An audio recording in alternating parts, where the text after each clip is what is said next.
반갑습니다. 송재준입니다. 아마 제 목소리 들으시고 깜짝 놀라셨을 것 같은데요. 날씨가 이제 갑자기 확 추워지고 난 뒤에 확 추워지자마자 바로 제가 또 확 감기에 걸려가지고 지금 이제 좀 꾀꼬리 같은 소리가 안 나오고 약간 좀 맹맹한 소리가 나옵니다. 여러분들이 듣는 데에는 지장이 없도록 하기 위해서 최선을 제가 다해 봤습니다만 이거 어떤 생리적인 문제는 제가 어떻게 할 수가 없네요. 여러분들한테 먼저 양해를 좀 구합니다. 근데 이제 뭐 제 감기야 뭐 감기인 것이고 당연히 이제 뭐 여러분들도 몸 관리 잘 하셔 가지고 감기에 걸리시면 안 될 텐데 오늘 저희가 좀 얘기를 해 봐야 되는 게 뭐냐? 왜 일전에 이제 그 이재명 대표가 피습당했던 거 기억나시죠? 그쵸? 사실 이제 그 아직까지도 많은 분들이 의문을 갖고 있는 게 정말로 그게 뭐 흉기 같은 걸로 피습이 된 게 맞냐? 아니면 그냥 뭐 나무 그 저기 뭡니까? 나무젓가락 같은 걸로 이렇게 된 거 아니야? 뭐 이렇게 생각하시는 분들도 계세요.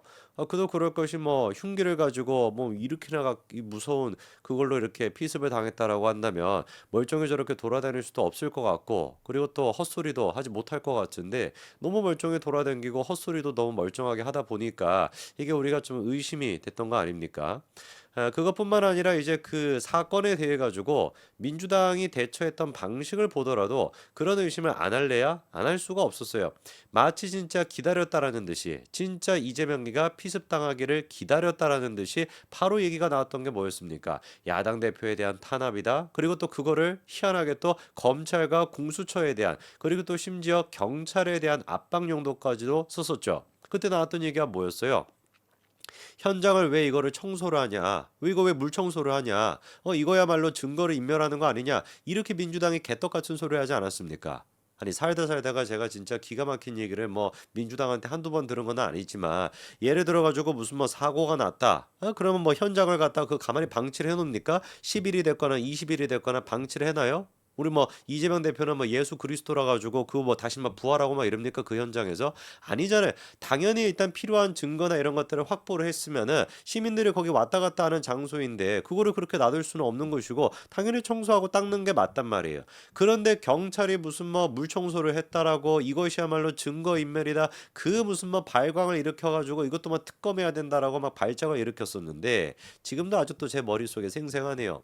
사실 이제 진짜 문제가 되는 거는 왜 문재인 때 같은 경우는 탈북한 사람들을 갖다가 강제 또 북송을 시켰다. 그런 논란이 있었던 거 기억나시죠? 그쵸? 뭐 그것뿐만 아니라 이제 뭐 배를 나무배 같은 거를 타고 왔었는데 그 사람들이 뭐 뭐였습니까? 그때 한 세 사람인가 네 사람이 한 30명 가까이 되는 사람들을 싹 다 제압하고 그리고 그거에 대한 살인죄를 적용시켜 가지고 강제 북송시켰다. 이게 그때 문재인 정부의 논리였었거든요.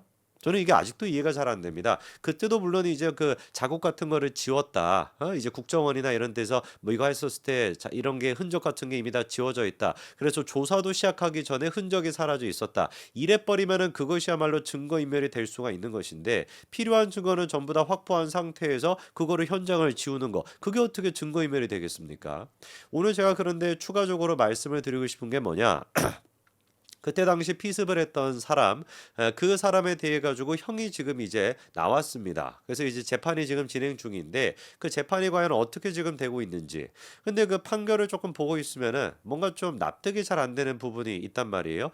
왜냐면은 정치인에 대한 피습 같은 경우는 이재명이가 처음이 아니었습니다. 박근혜 전 대통령 같은 경우도 과거에 이제 그 면도칼 같은 걸로 그렇게 피습을 당했던 거 기억나시죠? 그렇죠? 근데 그 케이스와 비교해 보더라도 형이 뭔가 좀 이상해요. 판사가 재판을 이 뭔가 좀 편향되게 했다라는 느낌을 지울 수가 없습니다. 그 점에 대해 가지고 말씀을 드리고 이 피습 사건에 대해 가지고 현재 지금 이 순간에도 민주당이 뭐라고 헛소리를 하고 있는지 그거를 제가 좀 정리해 드리고자 합니다.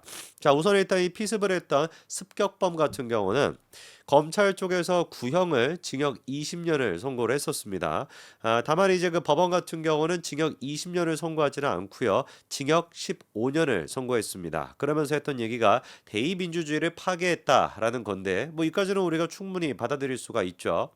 그리고 실제 이때 처벌을 받았던 사람이 이제 그 김모 씨라고 하는 피습범 이 사람뿐만 아니라 한 사람이 더 있습니다. 지인이라고 하는 사람 요 두 사람이 문제가 됐던 것인데 이 지인 같은 경우는 이 김모 씨가 피습을 하기 전에 야 이런 일이 벌어지게 된다면은 내가 남기는 말이다라고 하면서 메모를 이제 그 언론에 공개해 달라 이렇게 부탁을 받았던 사람이 지인이 한 명이 더 있거든요. 이 사람 같은 경우는 이제 방조범으로서 또 처벌을 받았습니다. 다만 이제 그 방조범이기 때문에 실제로 이제 뭐 구속이 되지는 않았고요. 집행유예 3년을 선고를 받았었습니다. 자, 근데 여기서 이제 우리가 주목해 봐야 되는 거는 좋다 이거예요. 이재명에 대해 가지고 그래도 야당 대표인데 야당 대표를 상대로 해 가지고 그렇게 피습을 했으니까 징역 15년이 선고가 될 수 있다라고 치자고요.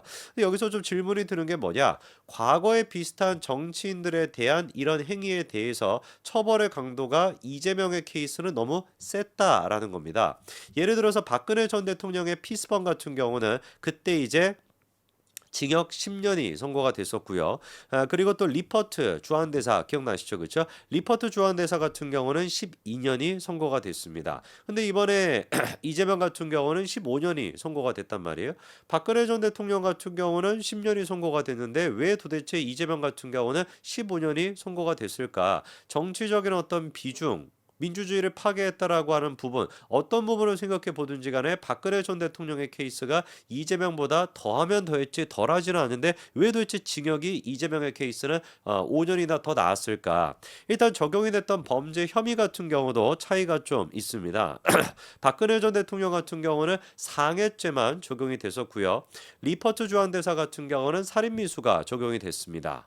자, 그런데 이재명 같은 경우는 어떻게 적용이 됐냐? 일단 1차적으로 살인미수가 적용이 됐어요. 그럴 수 있겠죠. 뭐 목 부분을 갖다가 그런 식으로 찔렀으니까 살인미수가 적용이 될 수 있을 겁니다. 그런데 앞선 두 가지 케이스와 다른 것은 이재명 같은 경우는 선거법 위반까지 같이 적용이 됐다라는 거예요. 제가 여기서 좀 이상하다라고 생각하는 게 박근혜 전 대통령 같은 경우는 왜 상해죄로 끝났을까? 왜 박 전 대통령 같은 경우는 살인미수가 되지 않았을까? 그리고 또 궁극적으로 박근혜 전 대통령 같은 경우도 그때 유세하러 나갔다가 그런 일을 당했던 거 아닙니까? 똑같이 그러면은 선거법 위반으로 적용이 됐어야 되는 것인데 왜 박근혜 전 대통령의 피스범 같은 경우는 살인미수도 아니거니와 선거법 위반 또한 적용이 되지 않았냐? 그러다 보니까 좀 드는 생각 자체가 이번에 법원이 이재명에 대해 가지고 이재명의 어떤 정치적인 위상, 이재명의 정치적인 어떤 입지 이런 것들을 박근혜 전 대통령이나 리퍼트 전 대사보다도 훨씬 더 높게 판단을 했기 때문에 그 이재명을 피습한 피습범에 대해서도 훨씬 더 강한 형벌과 훨씬 더 강한 범죄가 지금 적용이 된 거 아니냐 이런 의심을 우리가 안 할래야 안 할 수가 없다라는 것이죠. 글쎄요. 이렇게 된다면 이제 또 선거법 위반에 대해 가지고 이재명이가 11월 15일 날 선고가 나오게 되는데 이 선거 같은 경우도 물론 이제 이거에 영향을 받아서는 안 되겠지만 판사들이 기본적으로 이재명에 대해 가지고 이런 식으로 뭔가 봐주기 그리고 동시에 떠받드는 느낌이 있다라고 한다면 이거는 대단히 잘못됐다라고 지적을 할 수밖에 없습니다. 자, 그리고 이번에 항소심이 또 진행이 되고 있는데 또 추가적인 소식이 나왔습니다. 이재명 습격범이 이재명 쪽에다가 금전적인 합의를 하기를 희망한다. 뭐 이렇게 이제 또 밝혔다라고 해요. 그러면서 피해자 측에 양형 조사를 신청해 피해를 보상할 수 있도록 해달라 이렇게 이제 요청하고 있고 그리고 양형 조사의 주된 내용은 반성의 의미를 담은 사과뿐만 아니라 금전적인 부분까지도 있다 이렇게 지금 얘기하고 있습니다. 자, 그러면 이제 그 피스범 입장에서는 당연히 최대한 징역 15년이 지금 나와 있으니까 이재명에 대해 가지고 내가 뭐 금전적인 피해도 좀 보상을 하겠습니다. 사과도 제차하겠습니다. 물론 이제 1심 때 같은 경우도 사과를 하긴 했지만 그런 식으로 얘기하는 게 당연한 거겠죠. 근데 여기서 이제 재판부의 반응이 뭐냐? 1심에서는 피해자 측에 사과의 노력을 하지 않다가 갑자기 법원에서 양형조사관을 보내 연락하는 것이 적절한지 의문이다. 근데 이제 이게 좀 납득이 잘 안 되는 게 1심에서도 분명히 사과를 하기는 했었거든요. 이 이제 그 피습을 했던 사람이 내가 이제 뭐 정치적으로 너무 이렇게 좀 격양되어 있어가지고 다른 방식으로 그거를 표현했어야 되는데 이런 식으로 표현해가지고 죄송하다 뭐 이런 식으로 사과도 했었던 걸로 기억이 나는데 재판부 같은 경우는 그 사과도 별로 노력을 하지 않았다라는 식으로 지금 보고 있는 것 같아요. 그러면서 이번 사건은 변호인을 통해 합의가 이루어지기도 하는 뭐 선과 관련된 범죄나 사기 사건과는 성격이 다르다라고 얘기하고 있는데 글쎄요 선거법 위반이 적용이 되어 있고 살인미수가 적용이 되어 있는데 살인미수 같은 경우는 충분히 일단 뭐 합의가 일단 될 수도 있기는 있죠. 그쵸? 그리고 이제 선거법 위반 같은 경우는 이분이 이제 그 선거법을 본인이 선거를 나가 가지고 선거법을 위반했다라는 케이스가 아니다 보니까 애당초 선거법이 적용이 돼 있는 것도 납득이 잘 안 되는데 이거를 뭔가 변호를 통해서 합의할 법한 그런 사건이 아니다라고 이제 그 재판부가 선을 긋는 것 자체가 너무 조금 과하게 이재명과 연관이 돼 있다 보니까 예민 반응한다라고 하는 생각도 제가 지울 수가 없습니다. 그러면서 심지어 이 피해에 대해 가지고 합의를 하겠다, 보상을 하겠다라고 했었는데 그 부분은 또 재판부가 뭐라고 얘기하고 있냐? 피해자에 대해서 금전적으로 합의하는 것은 정치적으로 해석이 될 수 있기 때문에 불필요한 오해의 소지가 있다. 이렇게 얘기하면서 이것도 마찬가지로 끊게 됩니다. 글쎄요, 저는 좀 잘 모르겠습니다. 아직까지도 민주당 같은 경우는 이번에 이제 그 습격범에 대한 1심 재판 결과가 나오고 난 뒤에도 뭐라고 얘기를 했었냐? 의혹을 없애야 되는 경찰이 오히려 가짜 뉴스, 혼란과 분열을 자극한 거 아니냐라고 하는 의구심이 아직도 풀리지 않았다. 경찰이 도대체 언제 가짜 뉴스를 퍼뜨렸죠? 경찰이 도대체 언제 무슨 뭐 혼란과 분열을 야기했습니까? 어느 누구도 혼란과 분열과 가짜 뉴스를 퍼뜨리지 않았어요. 그 세 가지를 전부 다 했던 것은 누구였습니까? 경찰이 아니라 민주당이었죠. 그러면서 또 민주당이 뭐라고 하냐? 공수처가 지난달 현장을 제대로 보존하지 않고 물 청소를 한 부산 강서경찰서를 압수수색했다. 또 이렇게 얘기하고 있습니다.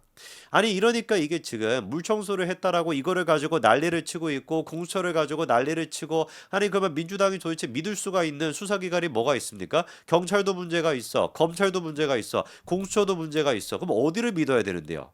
어디 뭐 제명이네 마을에 있는 제명이 파출소만 믿을 수 있는 겁니까? 아니, 말이 안 되는 거잖아요. 이런 식으로 민주당이 개떡 같은 짓거리를 하고 있는데 사법부조차도 이재명이라고 하는 이유만으로 봐줘서도 당연히 안 되는 것이고 이재명이라고 하는 이유만으로 더 엄격하게 법을 또 책임을 물어서도 안 되는 겁니다. 모든 국민은 그냥 법대로 공정하게 처벌을 받고 법대로 공정하게 적용을 받아야 되는 거. 그게 법치의 기본 아니겠습니까? 저는 그런데 이번에 이 습격범을 당연히 옹호하고 싶은 생각은 추후도 없습니다만 습격범에 대해 가지고 판사가 지금 보이고 있는 반응 자체가 이재명이 피해자라고 하는 이유만으로 너무 좀 엄격하고 예민한 건 아닌지 이 부분에 대해서 좀 지적을 하고 싶습니다. 여기까지 말씀드리겠습니다. 감사합니다.